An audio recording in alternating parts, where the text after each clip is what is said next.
విద్యలలోనూ ఉత్తీర్ణుడయ్యాడు.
గురుకుల వాసం అద్భుతంగా పూర్తి కాగానే రాజభవనం నుంచి వచ్చిన గురుదక్షిణ మిగతా కానుకలను మణికంఠుడు గురువు పాదాలకు సమర్పించి నమస్కరించాడు. గురుదేవా, తమ అనుగ్రహంతో నేను సంపూర్ణమైన విద్యను సకల విధములైన కళలను నేర్చుకున్నాను.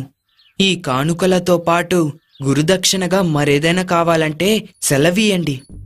మణికంఠ, నాకు నీవర్పించిన ఈ కానుకలకు ధన్యవాదాలు. కాని వీటిపై నాకు ఆసక్తి లేదు. నా మనసులో తీరని దుఃఖం ఒకటున్నది. అది నీవే తొలగించగలవు. గురుదేవా, తమ మనసులో నెలకొని ఉన్న దుఃఖం ఏమిటనేది నాకు తెలుసు. దానిని తొలగించేందుకు సరైన తరుణము ఇదే. పుట్టిన నాటి నుండి మాట్లాడే శక్తి లేనటువంటి తమ పుత్రుడిని నా ముందుకి తీసుకురండి. నేను చెప్పకుండానే నా మనోవేదనను గ్రహించావు. ఇదే దేవుని చిత్తము.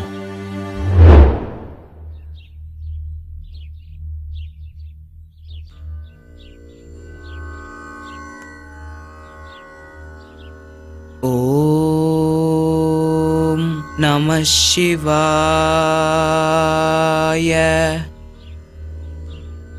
ఓం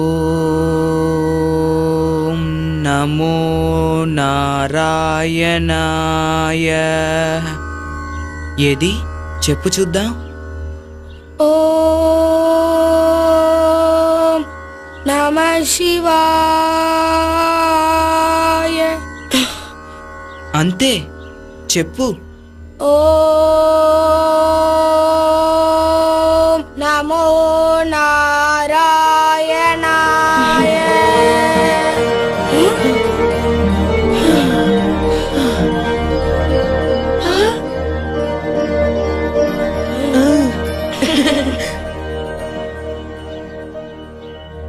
అసాధ్యమైన ఈ అద్భుత కార్యాన్ని సాధించిన తమరు సాధారణ మణికంఠుడు కాదు.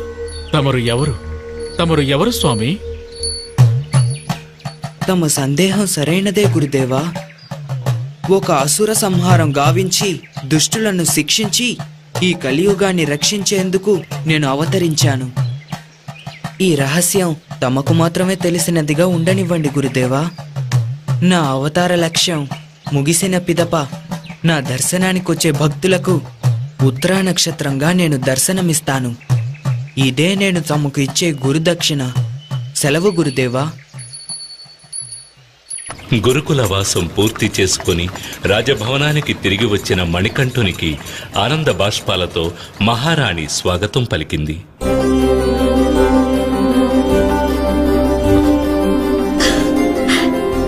అన్నయ్య, తమ్ముడు,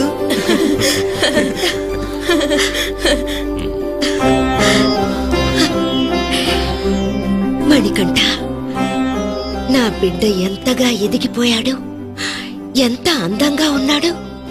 తెలివిలో మాత్రం తక్కువ ఏంటి? నా బిడ్డకి నా దృష్టే తగిలేలా ఉంది. ఆ విధంగానే జరిగింది. ఆ తల్లి బిడ్డల అనుబంధం పైన విధి దృష్టి పడింది.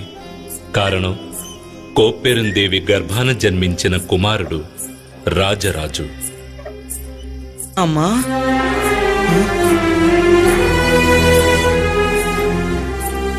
ఇది గమనించిన వంచకుడైన మహామంత్రికి సంతోషం కలిగింది.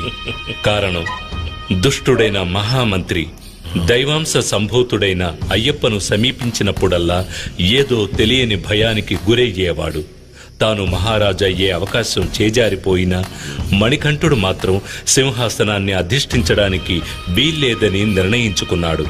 అందుకోసం ఎన్నో కుట్రలు కుతంత్రాలు పన్నాడు. అందులో ఒక భాగంగా మణికంఠుడు తాగవలసిన పాలలో విషాన్ని కలిపాడు.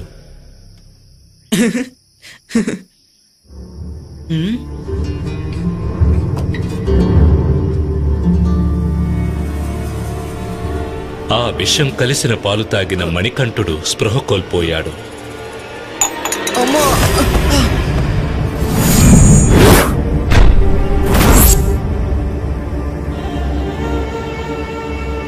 వెంటనే రాజవైద్యులందరూ కలిసి మణికంఠుని కాపాడేందుకు ఎన్నో రకాల వైద్యాలు చేసినా అది సాధ్యం కాక తప్పించారు. ఆ సమయంలో పరమేశ్వరుడు వైద్యుని రూపంలో అంతఃపురానికి వచ్చాడు.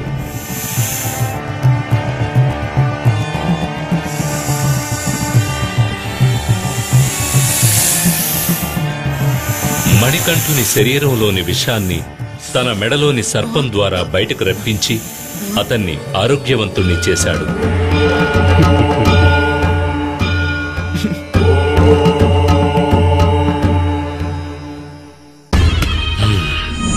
ఈ పథకం కూడా విఫలమైపోయింది.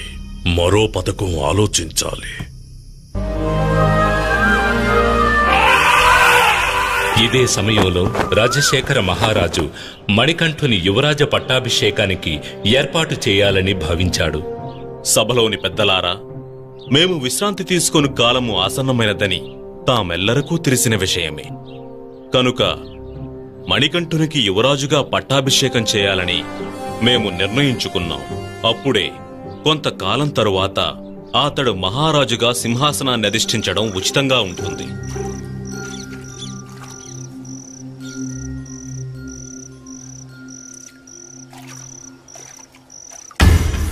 ఇదే తగిన తరుణమని భావించిన మహామంత్రి మహారాణిని ఒంటరిగా కలుసుకునే పథకం వేశాడు.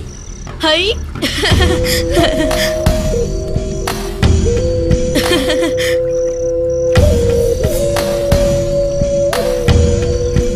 ప్రణామాలు మహారాణి.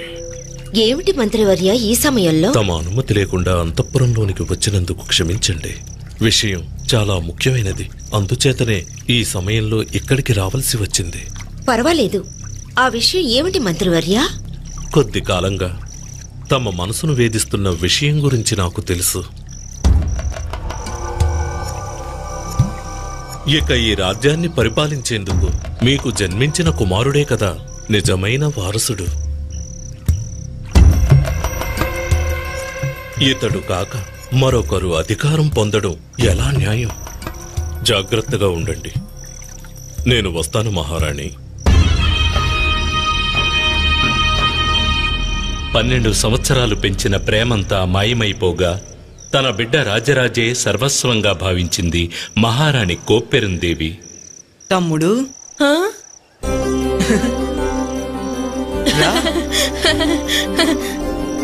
అన్నయ్య,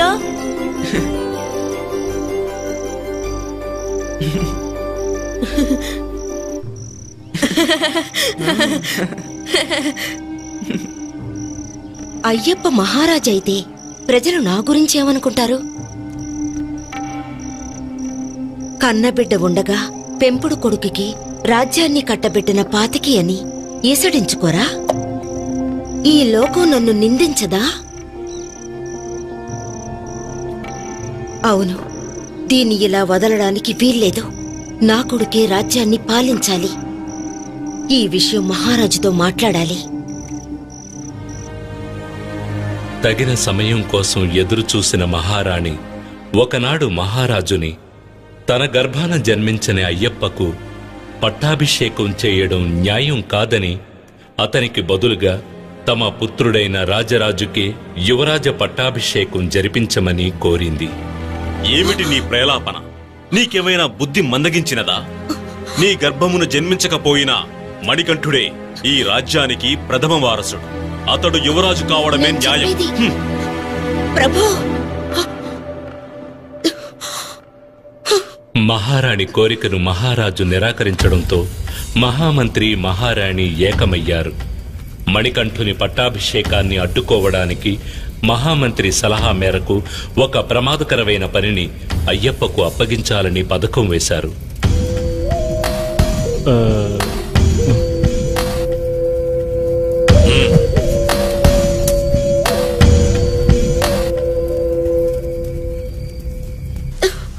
పథకం ప్రకారం కోప్పెరందేవి విపరీతంగా తలనొప్పి వచ్చినట్టు నటించింది. అమ్మా, నొప్పి భరించలేకున్నాను ప్రభు, నొప్పి భరించలేకున్నాను, తట్టుకోలేకపోతున్నాను. మహారాజా, మహారాణి వారికి ఏర్పడిన ఈ తలనొప్పి ఎంతో భయంకరమైనది. అడవికెళ్లి పులిపాలు తీసుకొస్తే మాత్రమే ఇది నయమవుతుంది. ఆ పాలలో నా వద్ద ఉన్న మూలికలను కలిపి ఒక ఔషధం తయారు చేసి ఇస్తాను, వ్యాధి నయమవుతుంది. అలాగా? పులిపాలు ఎలా దొరుకుతాయి? ఎవరు తీసుకొస్తారు?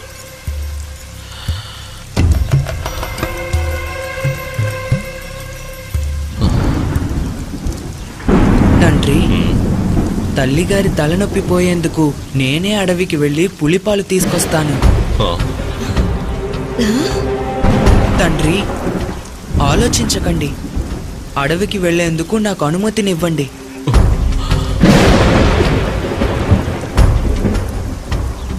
అయ్యప్ప దృఢమైన మాటలలోనూ స్థిరమైన చూపులోనూ దైవత్వాన్ని గ్రహించిన పందలరాజు అయ్యప్ప అడవికి వెళ్లేందుకు అనుమతినిచ్చాడు. ఇది విన్న మహారాణి కోప్పెరందేవి మహామంత్రి తమ పథకం నెరవేరబోతోందని పొంగిపోయారు.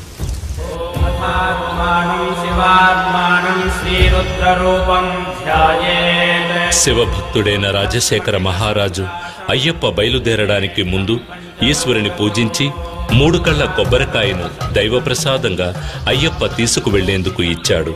దానితో పాటు కొన్ని ఆహార పదార్థాలు పెట్టి దాన్ని ఇరుముడిగా అయ్యప్పకు ఇచ్చి పంపించాడు.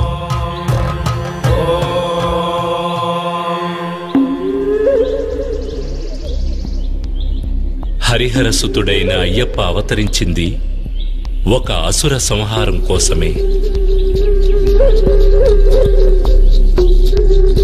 ఎటువంటి దైవాంశ సంభూతిని రాకకు కారణం రాక్షసి మహిషముఖి. మహిషముఖి అసుర కులానికి అధినాయకి.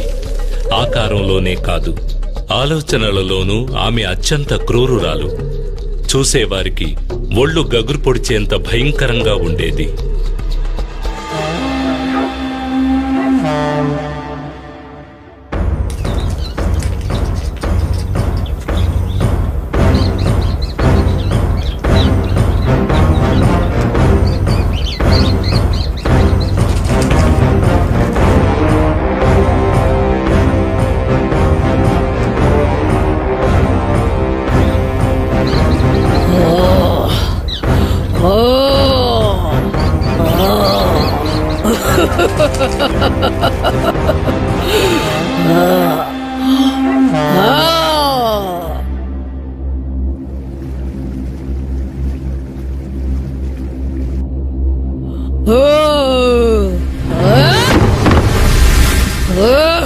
అంతటి క్రూరురాలైన మహిషముఖి ఒకప్పుడు భయంతో వణికిపోయిందంటే మనం నమ్మగలమా? కారణం, అసుర ప్రతినిధులందరూ ఒక్కొక్కరుగా మరణించారు. ఆ విధంగా మరణించిన వారిలో ముఖ్యుడు మహిషి సోదరుడైన మహిషాసురుడు. అందుచేత పగ తీర్చుకోవడానికి తన బలాన్ని పెంచుకోవాలని నిర్ణయించుకుంది. తన సోదరుని పరిస్థితి తనకు రాకుండా ఉండడం కోసం బ్రహ్మదేవుని ప్రార్థించి కఠిన తపస్సు చేసింది. అందుకొరకు చుట్టూ అగ్ని రగిల్చి ఆ అగ్ని జ్వాలల మధ్య నిలిచి తపస్సు చేసింది. ఆమె నిశ్చయం స్థిరమైంది. మరణం లేని దేవతల వలె అసురులు కూడా కలకాలం జీవించాలి. ఆ తరువాత దేవతల అంతం చూసి